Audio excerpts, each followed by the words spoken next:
Good morning student. आज की class में बात होगी मल्टीप्लेक्सिंग का type 4 CDMA code division multiplexing. इससे पहले हम लोगों ने टाइम डिवीज़न मल्टीप्लेक्सिंग देखा है, फ्रीक्वेंसी डिवीज़न मल्टीप्लेक्सिंग देखा हुआ है। ठीक है, इसको मल्टीप्लेक्सिंग भी कहते हैं और मल्टीपल एक्सेस भी कहते हैं, इसीलिए मल्टीपल एक्सेस लिखा जाता है। ठीक है, वेवलेंथ डिवीज़न मल्टीपल एक्सेस या मल्टीप्लेक्सिंग, और फोर्थ है हमारा CDMA। यदि आपने अभी तक ये 3 वीडियो नहीं देखा है तो यहाँ आई बटन के क्लिक पे मैं लिंक दे रहा हूँ, आप उसको एक बार देख लीजिए। बहुत सारी चीज़ें जो है कुछ कॉमन रहता है, जैसे कि जो हमारा CDMA है वो TDMA और FDMA से मिलके बना हुआ है। कुछ फीचर आपका TDMA का मिलेगा और कुछ फीचर आपका FDMA का मिलेगा।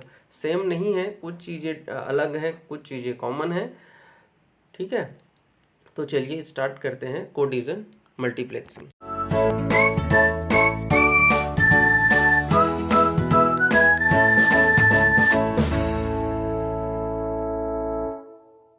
जैसे कि नाम से क्लियर हो जा रहा था, टाइम डिवीज़न में टाइम को डिवाइड किया जाता था। जैसे इस प्रकार से हमारा एक्सेस होता है।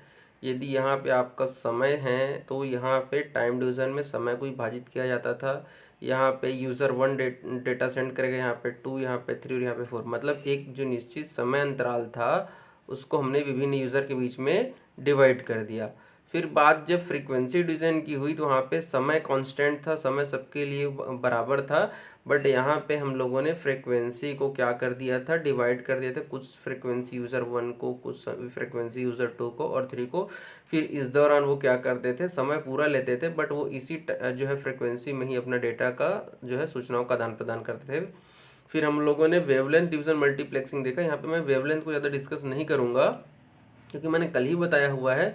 और जो कोड डिवीज़न मल्टीपल एक्सेस होता है, मल्टीप्लेक्सिंग होता है, वो जो है FDMA मतलब फ्रीक्वेंसी डिवीज़न और TDMA मतलब टाइम डिवीज़न, दोनों से मिलकर बना हुआ है। ये दोनों तकनीक से बेहतर है। क्यों? क्योंकि इसका प्रयोग जो है 3G telecommunication, third generation जो कम्युनिकेशन होता है वहाँ पे इसका प्रयोग किया जाता है। और CDMA में एक ही चैनल जो है सभी ट्रांसमिशन को एक साथ जो है भेजा जाता है। क्योंकि देखिए यहाँ पे ना तो टाइम को डिवाइड किया जा रहा है, ना ही फ्रीक्वेंसी को डिवाइड किया जा रहा है। यहाँ पर जो डिवाइड किया जा रहा है, इसको कोड को डिवाइड किया जा रहा है। मतलब जितने आपके यूज़र रहेंगे उनके को अलग अलग कोड डिवाइड किया जाएगा और उसी के आधार पर जो है वो जो है सूचनाओं का आदान प्रदान करेंगे। मतलब ये है कि जैसे देखिए ये अगर विभिन्न यूज़र है, कि ये 4 यूज़र आपको दिख रहे होंगे और ये हमारे मान लीजिए मीडियम है, तो क्या होगा यहाँ पे ये जो चैनल है ना, इसमें आपको चैनल जो है आपको विभाजन नहीं होगा। यहाँ पे आपको प्रत्येक यूज़र, चाहे वो यूज़र 1 हो, यूज़र 2 हो, 3 हो या 4 हो, पूरी फ्रीक्वेंसी और पूरे समय के दौरान वह इस चैनल का प्रयोग करते हैं। ना तो यहाँ पे फ्रीक्वेंसी का विभाजन होता है, ना ही यहाँ पे टाइम का विभाजन होता है। पूरा चैनल को, पूरे के पूरे जितने भी यूज़र रहेंगे सभी के सभी जो है एक ही चैनल को यूज़ करते हैं ट्रांसमिशन के लिए, और वो एक साथ करते हैं। ठीक है क्या? तो देखिए होता क्या है कि चूंकि हम यहाँ पे कोड का विभाजन कर रहे हैं, इसलिए आपका जो है, जो आपकी जो चैनल की बैंडविड्थ होगी, जितना आप डेटा, जैसे देखिए इसकी जैसे ये हमारा बैंडविड्थ है, तो इसमें जितना भी आप डेटा सेंड कर सकते हैं वो पूरा का पूरा वो इस बैंडविड्थ का प्रयोग करते हैं।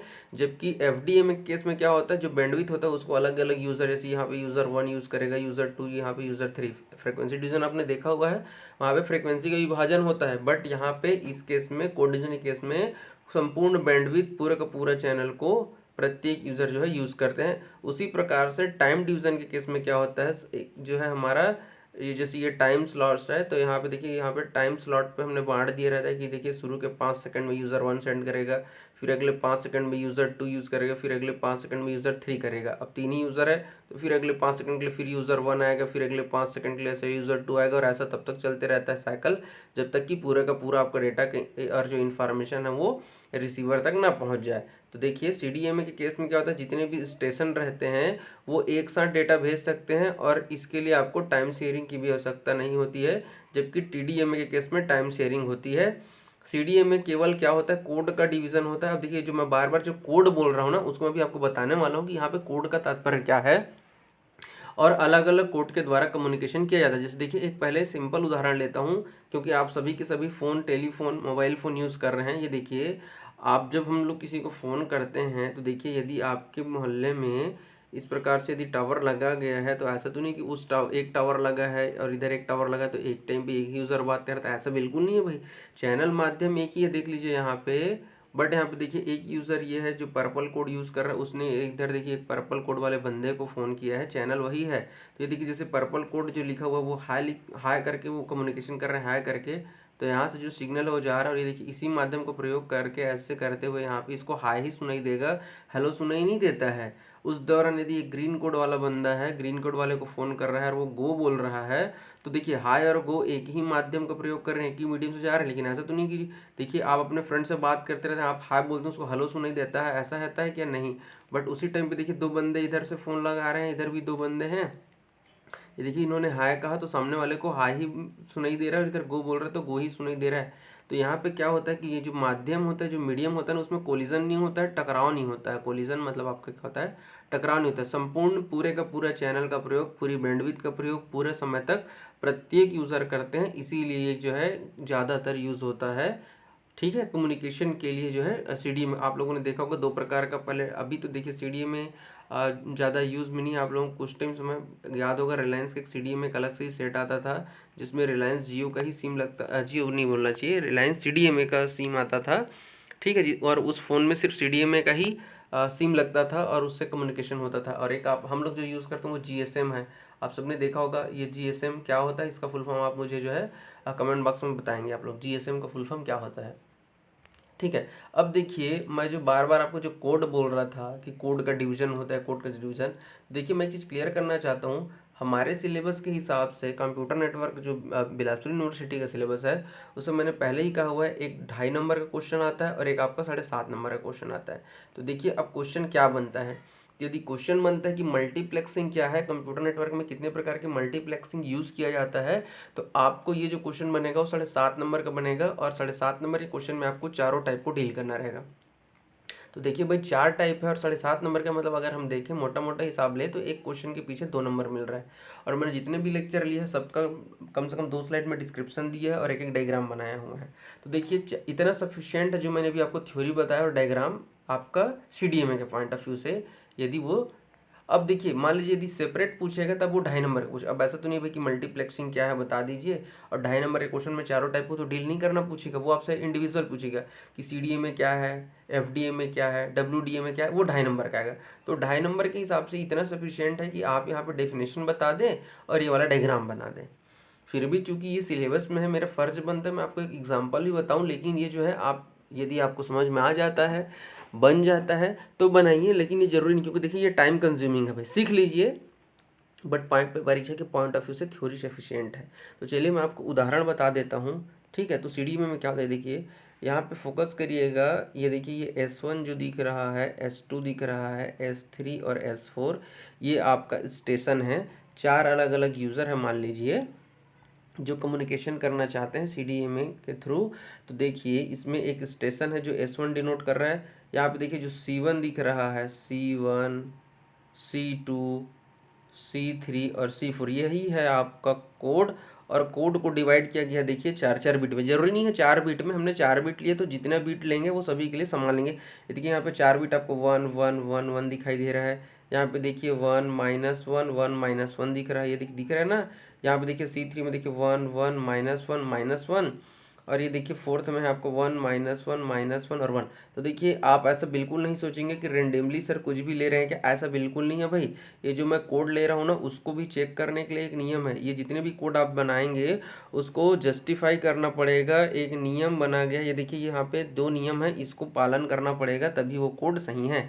तो देखिए पहला जो है ये वाला है, हमारा पहला कोड है आपका कि जो 2 आपके कोड हैं, जैसे देखिए ये हमारा जो आपका जो सेंटर 1 है उसका कोड है C1, सेंटर 2 का कोड है C2।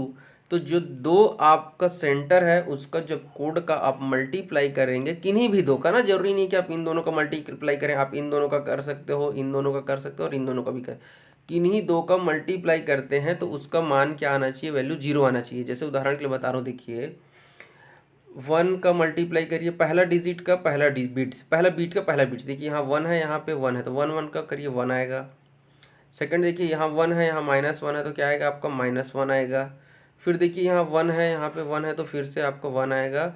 और फोर्थ देखिए यहाँ पे 1 है, यहाँ पे -1 है, तो -1 आएगा। और गुणा के केस में क्या होता है, क्योंकि हम यहाँ पे गुणा कर रहे हैं, डिजिटल मल्टीप्लीकेशन हो रहा है, तो गुणा करने के पश्चात इनका योग करते हैं। देखिए 1 इसको प्लस, सबको प्लस करिए। देखिए 1 में -1 को जोड़ेंगे तो 0 हो जाएगा। फिर यहाँ पे 1 और -1 को करेंगे तो 0 आ जाएगा। कुल मिला के देखिए ये एक प्रकार का मैट्रिक्स मल्टीप्लिकेशन है, समझ लीजिए। ठीक है, तो इनका जब आप आपस में गुणा कर रहे हैं तो देखिए आंसर क्या आ रहा है, 0 आ रहा है। मतलब पहला नियम को ये जस्टिफाई कर रहा है, तभी ये आपका कोड आपका क्या है, सही है। दूसरा, अभी एक ही बस चेक किया ना, दूसरा भी चेक करके देखते हैं।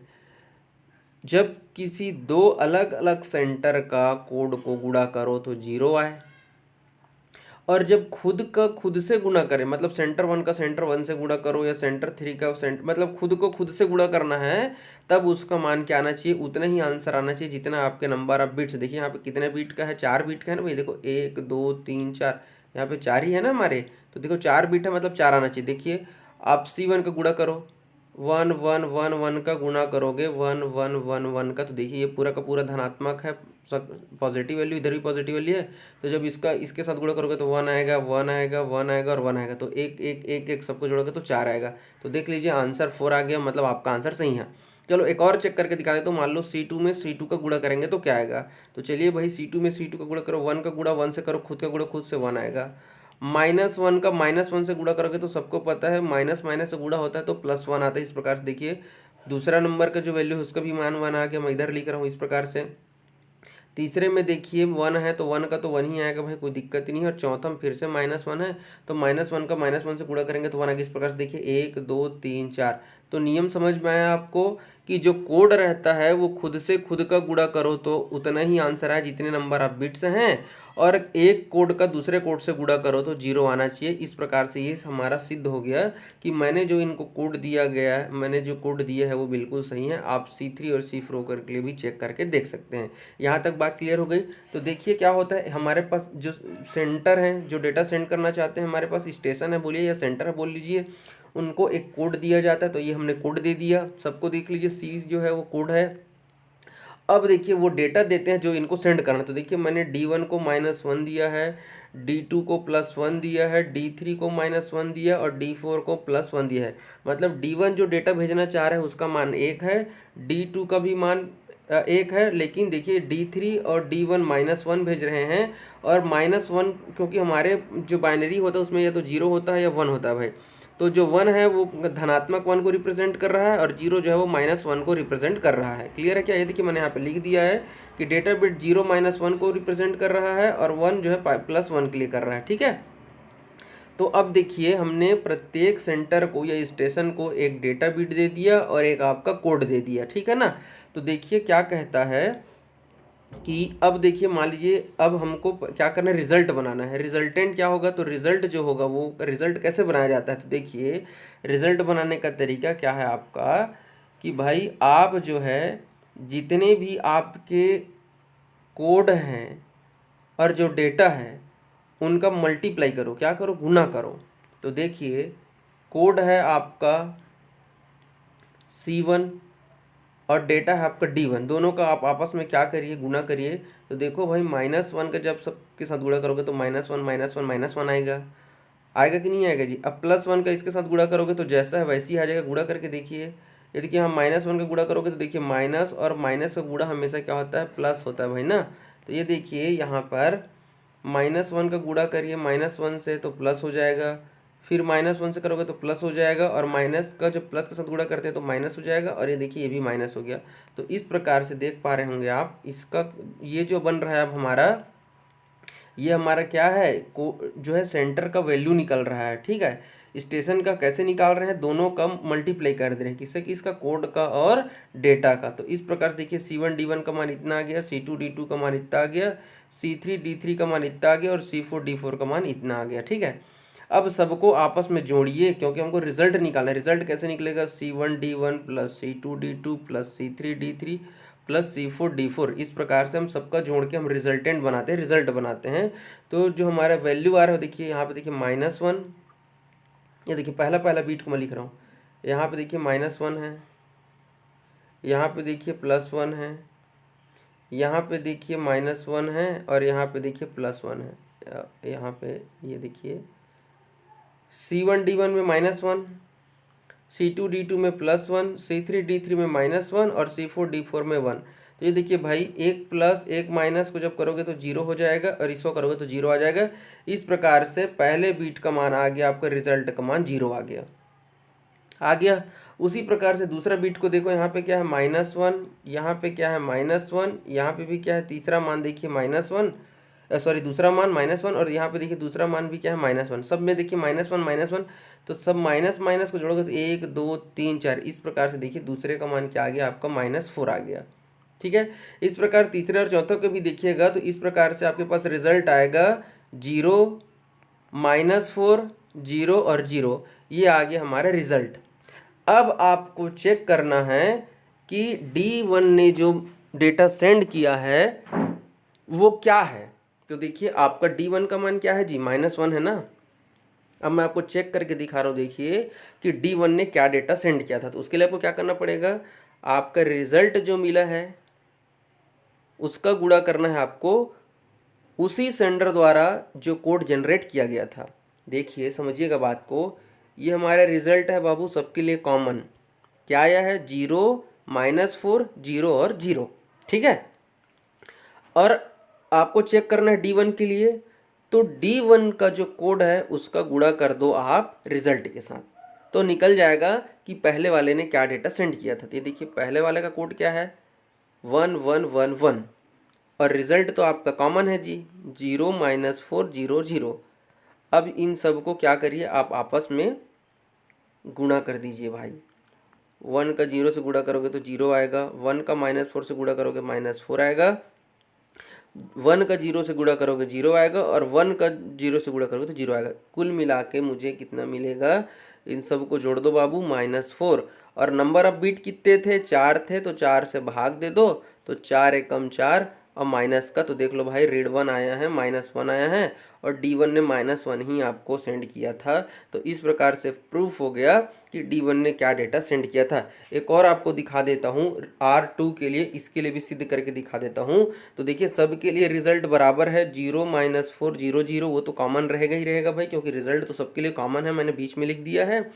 और C2 का देखो कोड क्या है, 1 -1 1 -1। अब देखो इसका गुणा करो, 1 0 का गुणा करोगे तो 0 आएगा, -1 का 4 के साथ गुणा करोगे तो देखो भाई माइनस और माइनस का मैं बार बार बोल रहा हूँ, माइनस और माइनस से गुणा करने से 4 मिलेगा। तो देख लीजिए क्या मिला आपको, 0 + 4 + 4, 0 + 4 + 0 + 0, यही आया। सबको जोड़ दो कितना आएगा, 4 आ जाएगा। और उसके बाद किससे भाग देते हैं, जितने नंबर आप आपके बीट हैं, तो 4 आया है, और मेरे पास बीट कितने हैं, 4 है, 4 से 4 को भाग दोगे तो 1 आएगा। और ये देख लो भाई D2 ने क्या भेजा था, 1 भेजा था। तो देखिए मेरा तो फ़र्ज बनता है कि मैं आपको उदाहरण सहित बताऊं कि कैसे कोड का डिवीज़न होता है। लेकिन मैं फिर से कहूँगा कि मेरे बच्चे जो बिलासपुर यूनिवर्सिटी के छात्र हैं, BCA सेकेंड ईयर के, उनको सिर्फ यहाँ तक थ्योरी बस आपको एग्ज़ाम में लिखोगे, आपको 2.5 नंबर के लिए भी सफिशिएंट है और 7.5 नंबर के लिए भी सफिशिएंट है। तो उम्मीद करता हूँ आपको लेक्चर समझ में आया होगा। नहीं आया होगा मुझे कमेंट बॉक्स में बताइएगा। मैंने जो क्वेश्चन पूछे उसको भी आपको मुझे कमेंट बॉक्स में बताना है। क्वेश्चन क्या है मैं फिर से रिपीट कर देता हूँ, GSM का फुल फॉर्म। चलिए तो मिलेंगे नेक्स्ट लेक्चर में नए टॉपिक के साथ। Thank you.